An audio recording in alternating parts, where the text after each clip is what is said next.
Bismillahirrahmanirrahim. Alhamdulillah Rabbil Alamin. Wa bihi nasta'in. Wa la hawla wa la quwwata illa billahil aliyyil azim.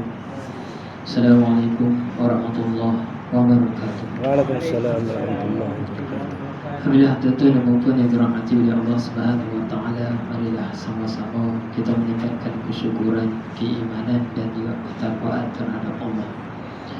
Jadi sama-sama kita usaha melakukan segala suruhannya dan menjauhi segala larangannya. Mudah-mudahan Allah Subhanahu wa taala akan bagi pada kita kejayaan, kebahagiaan dan juga kemenangan di akhirat nanti. Amin ya rabbal alamin. Amin ya rabbal alamin. Tuan-tuan, kita malam ni malam yang ke-20. Berarti kita ada lagi tak sampai 10 hari. Boleh jadi sampai, boleh jadi tak sampai. Tuan-tuan, dalam satu hadis mafhum yang sebenarnya kita orang beriman ni sentiasa diampuni oleh Allah. Kerana mafhum satu hadis semayang fardu ke satu fardu, Jumaat ke Jumaat, puasa ke puasa, umrah ke umrah, ataupun ditambah haji ke haji, mukaffarah di antara keduanya. Berarti tuan-tuan, kesimpulannya, kalaulah kita jaga amalan kewajipan fardu di atas diri kita, sentiasa kita berada dalam keampunan. Sentiasa berada dalam keampunan. Betul tuan-tuan, rugi dan rugi dan rugi bagi orang yang tak jaga. Nampak semacam satu tuntutan kewajipan tak dapat tidak, tapi tersilap amat besar. Tuan-tuan, kita pada 10 akhir Ramadan, Nabi SAW boleh dikatakan tiap-tiap tahun iktikaf di masjid. Bahkan Nabi iktikaf sepanjang siang dan malam. Nak sikap rambut pun tak balik rumah, suruh kepala ke pintu tingkap dia. Ni kita sahur pun makan di rumah, buka puasa pun di rumah, sembahyang fardu pun di rumah. Itu tawah bagi lelaki kan. Jadi tuan-tuan, saya nak ajak terutama yang lelaki lah khususnya, banyaklah masa kita masjid surau dalam tempoh 10 hari ini. Tengah masjid, Alhamdulillah, dia ada berbuka puasa, mai awal balik lepas tarawih. Berarti tuan-tuan dah mai pukul 7, pukul 6, 7, 8, 9, 10, 10.30, hampir 5 jam. Tengah masjid surau tuan-tuan, dia ada anjur qiyam mulai. Bukan sekadar qiyam mulai, sediakan makan sahur pula. Tuan-tuan, qiyam mulai ada pukul 4, ada pukul 5. Kita buatlah pukul 5, habis pukul 6, tak ada pun pukul 4, pukul 5, pukul 6, 6.30. Balik tuan-tuan lepas subuh, lepas baca Quran, lepas isyraq, 7, 8, 5 jam. Berarti dia dah bagi masa pada masjid 10 jam. Boleh lah tu. Sekarang kita macam lemah ni boleh lah. Tapi tuan-tuan, kalau turun tu pun tak boleh. Teruk kita ni. Tuan-tuan, zaman Nabi, sahabat, salafus salih tak ada sedia buka puasa tuan-tuan. Tak ada sedia makan sahur. Tapi mereka boleh iktikaf 10 hari penuh siang dan malam. Kita ni tuan-tuan, bagi masa masjid surau bagi banyak sikit lah. Sembahyang fardu mai bagi awal, balik lewat. Lepas sembahyang pegang Quran sat. Sebelum sembahyang baca Quran sat. Begitu juga tuan-tuan, pegang tasbih. Tapi kita surau tak boleh nak iktikaf. Kalau masjid boleh iktikaf. Tuan-tuan, tak boleh nak buat apa tuan-tuan. Duduk menyebut dalam masjid pun tak apa. Dia ada kena menyebut tempat lain. Tapi tuan-tuan, orang perempuan Allah bagi kelebihan khusus pada bulan Ramadan. Dia boleh iktikaf dalam rumah dia. Dikhususkan tempat itu untuk beribadah.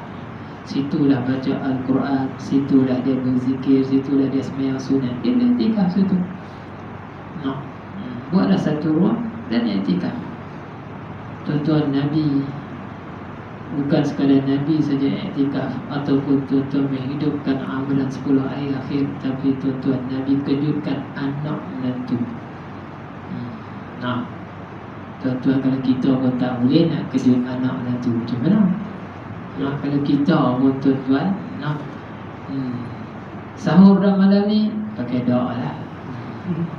Nah, kita kira balik-balik tarawih ni Allah dia penat letih dah hari ni.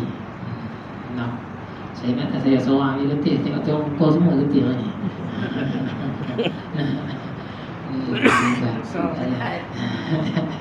Saya hanya kalut sikit. Esok 4-5 hari ni memang kalut sampai ke 15 dah. Ini Ustaz Hidayah Ustaz Rebo memang masa kat pergi. Esok ada program zakat, bagi zakat kat mualaf 93 orang, seorang 1,000 dia zakat lah kat adik saya, kat adik berkim. Esok saya ada mesyuarat dengan Jabatan Mufti pagi, petang dengan lembaga zakat. Esok juga hari Rabu saya buat apa? Buat lambuk, buat apa lah? Kaji buat lambuk dengan pejabat daerah hari Rabu. 3 hari tu saya hari Khamis saya ada buka puasa dengan anak yatim di Berkilah bersama dengan Tafiz Umul Qurra dan juga Mu'alaf Madrasih, lebih kurang hampir 100 orang.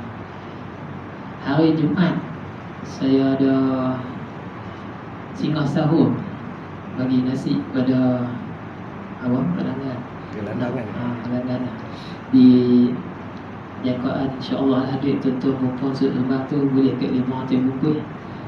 InsyaAllah saya cuba buat 500 bungkus. Hospital tersembah lama, tersembah baru lepas tarawih. Siapa nak jual boleh. Lepas tarawih pergi kat Berkim. Lepas tu kita pergi bagi. Ada gelangan. Ada. Kami biasa buat tahun lepas tuan-tuan 300 pack tak cukup, tak sampai sejam lebih. Tambah kelandangan. Bagi-bagi tu mereka duduk. Kita bagi tak ada habis, sini makan habis lah. Tak ada lah. Kita kan bagi 3 itu. Hospital orang main jaga pesakit kan. Kita bagi boleh lah, mereka tak kena keluar beli kan. Ataupun top up mana pun lah. Kita buat simple lah. Nasi goreng, buah ayam, lepas tu telur mata. Buat mudah-mudah. InsyaAllah. Itulah duit-duit yang berapa tuan-tuan dah bagi sumbangan tu. Itulah program bulan puasa kami.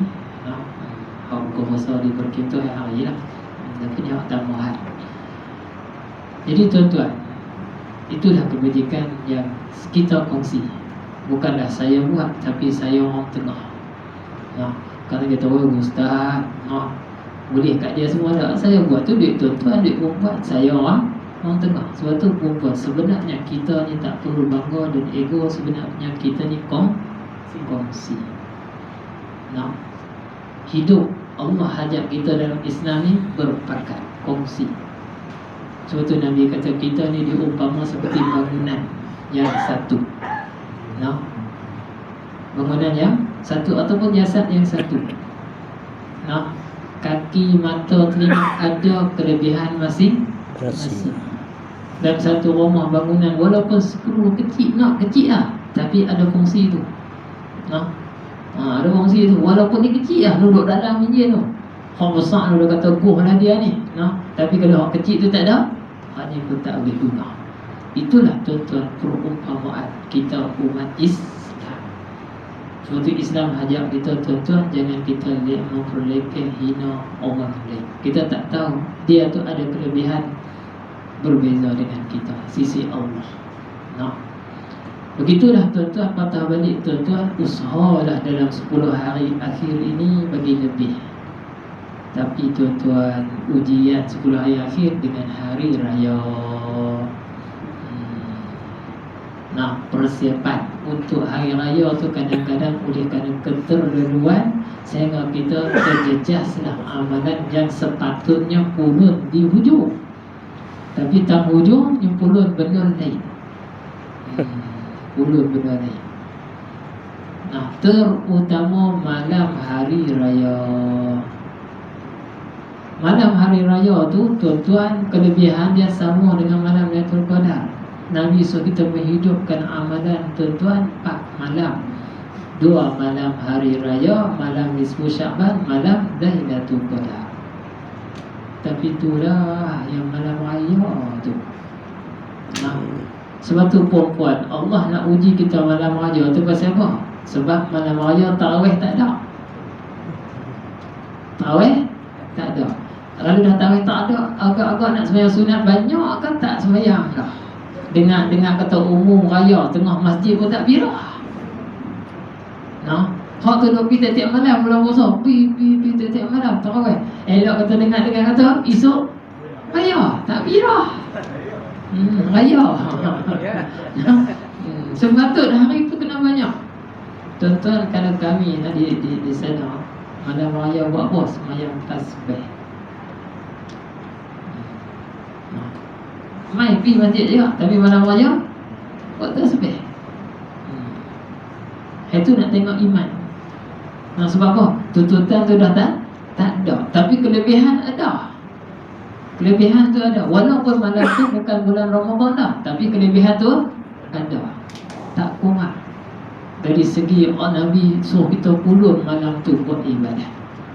Nah, saya tak banyakkanlah tuan-tuan.